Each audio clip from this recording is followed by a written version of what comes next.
അസ്സലാമു അലൈക്കും വറഹ്മത്തുള്ളാഹി. എൻ്റെ പ്രിയപ്പെട്ട മുഅ്മിനുകൾ മുഅ്മിനാത്തുകൾ, നാം ഓരോ ദിവസവും വലിയ പ്രയാസങ്ങൾ നേരിട്ടുകൊണ്ടിരിക്കുകയാണ്, വലിയ വിഷമങ്ങൾ നേരിട്ടുകൊണ്ടിരിക്കുകയാണ്, അഭിമുഖീകരിച്ചുകൊണ്ടിരിക്കുകയാണ്.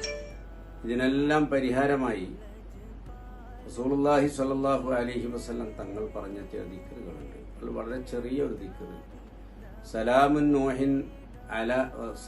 അലാ നൂഹിൻ ഫിൽ ആലമീന ഇന്നാ കദാലിക നജ്സിൽ മുഹ്സിനീൻ ഇന്നഹു മിൻ ഇബാദിനൽ മുഅ്മിനീൻ.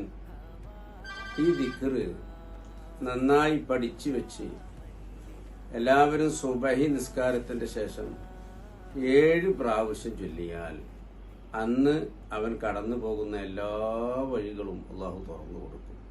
വിഷമങ്ങളിൽ നിന്ന് അള്ളാഹു രക്ഷപ്പെടുത്തും. അസ്സലാമു അലൈക്കും വറഹ്മത്തുള്ളാഹി.